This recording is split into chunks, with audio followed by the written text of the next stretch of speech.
Hello guys, welcome to my channel. So today's tutorial will be how to add two numbers in C++. So it will be a pretty much simple code. So let us start. So as I told, we will be using online C++ compiler. So anyway, the codes will be same for offline compiler and an online compiler. Offline compiler gives certain advantage like processing speed, uh, but as you know about the simple codes, it is all very much easy to just uh, plug in, just put on the code on an online platform. There are multiple platforms, as I had told in the previous tutorial. You just put on your code and press run. So it is pretty much fast. You can't call faster than the offline mode, but first you use it if you're just checking on a simple code. So we don't need to start a offline compiler and write certain code to run it, right? So let us start. You can just type C++ online compiler. So as we had seen last time, we will just go into online C++ compiler. The first option, onlinegdb.com. Okay, so let us set this add portion, and there are certain options also. You can just sign up into this platform. Let us just close this. Okay, yeah, nice, fine. So I'll erase all this. We'll start from the beginning. Okay, so as we had discussed last time, so we will first call the preprocessor directive, which is very much essential to call it. So basically, hash include calls the file iostream. So when a program runs, so the file iostream runs before anything else runs in your program, in a C++ program. Basically, before running your code, the compiler runs the file named iostream.h, which is very much essential for understanding your code, you can say. So we have just called this file. The next thing is using namespace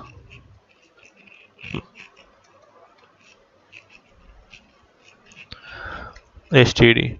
So this command says that all our input will be standard input using namespace. So this is a simple, like, you need to do things like you need to write the call the preprocessor directive. You need to this line for your input, and we need to write a function,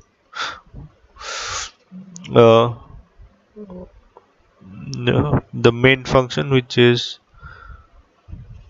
a sort of compulsory because we write our code with this main function. So yeah, now we will start our code. Basically, before starting uh,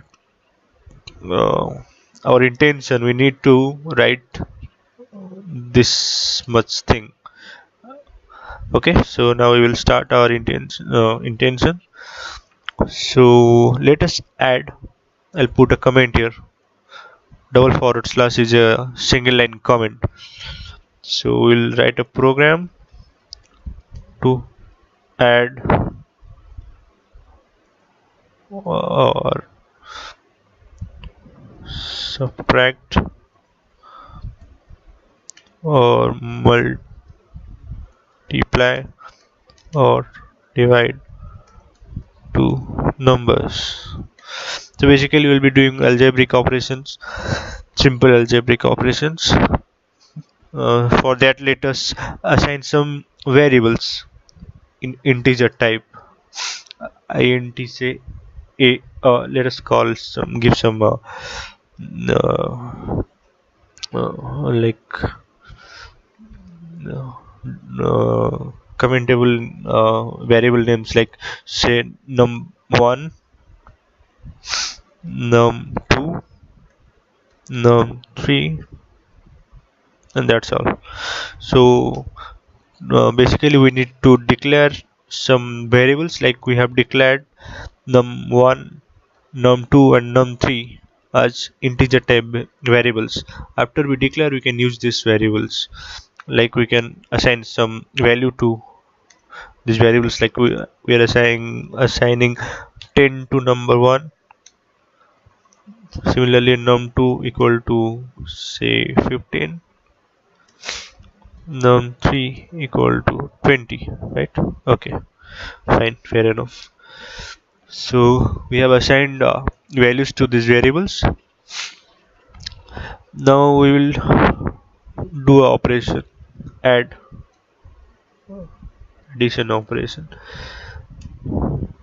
So let us declare another variable which stores the sum of these numbers. So let us call the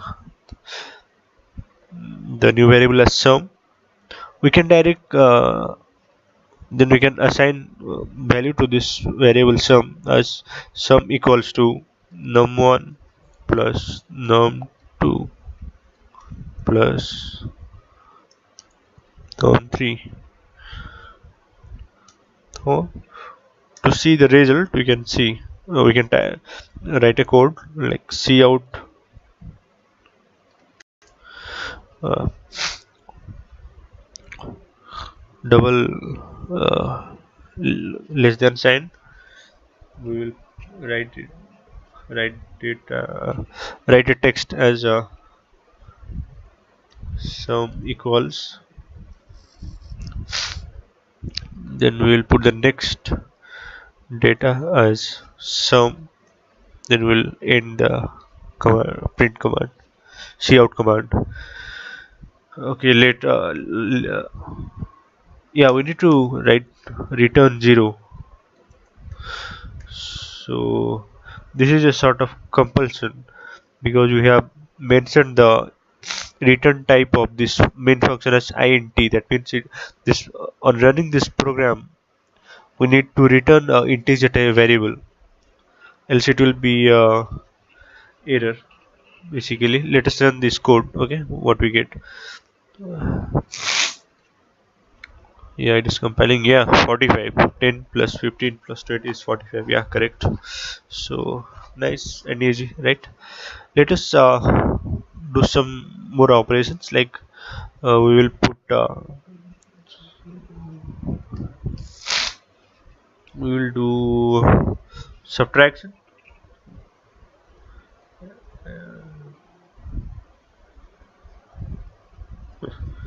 Yeah, instead you have noticed that we are declaring a variable, and then we are giving a value to that variable, right? Instead we can do both these in a single step, like we are doing. You can see what I'll be do now. What I will do now, I'll declare as int uh, sub equals to num1 minus num2. Yeah, then I'll print it. Cout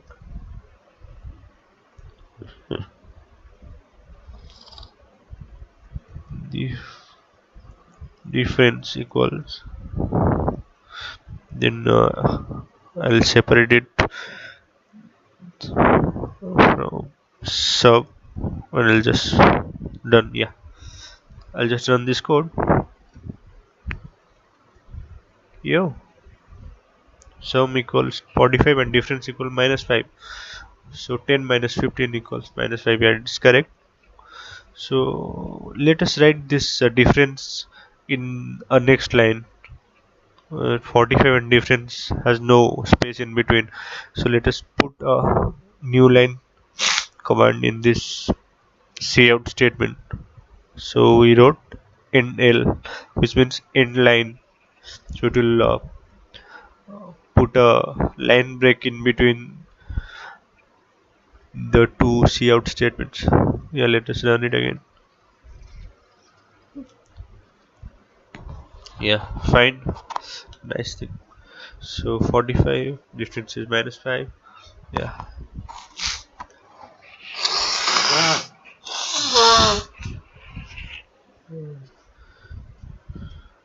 So let us do one thing. Let us do multiplication and division.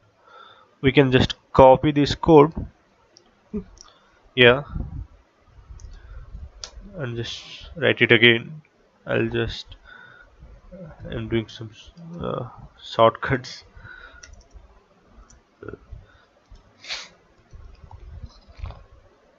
So I'll replace this subtraction as multiplication, and I'll declare this as prod product equals to num1. I'll replace this minus with a star. That means multiplication, and it will print end L. So it will go to the next line and print. I'll replace this difference by product, and I'll replace this sub by product. Yeah, fine. And similarly, I'll print division.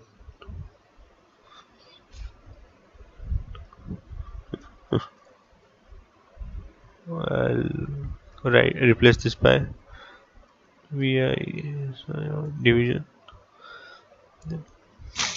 I'll replace this new data as div I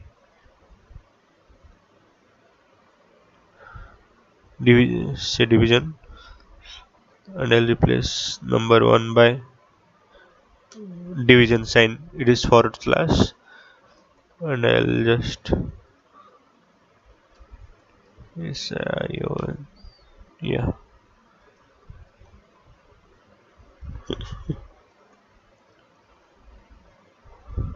What will be a division? Yeah, we'll put a semicolon. Let us just run this. Yeah, so we are able to do simple stuffs, this simple calculations.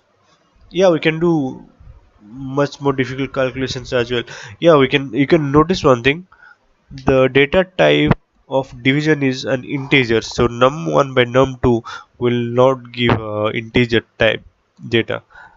Basically 10 by 15 is not an integer, it is a fraction. To get fraction data type, we can change this data type from int to float.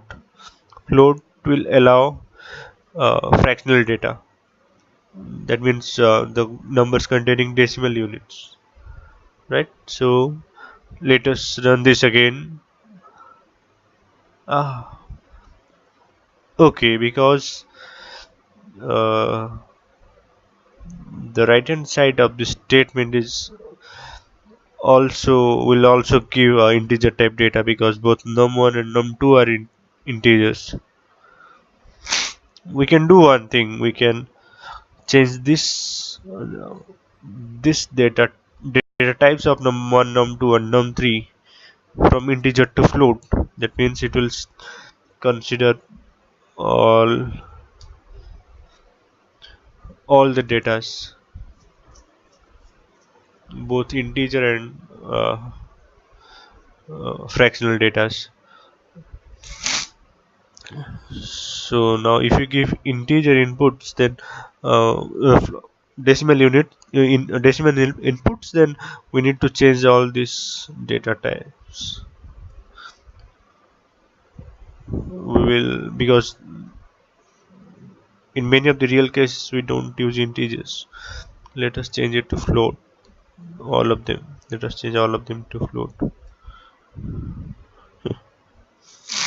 Yeah, fine, fair enough. Let us run this code. Yeah, fine. It works fine.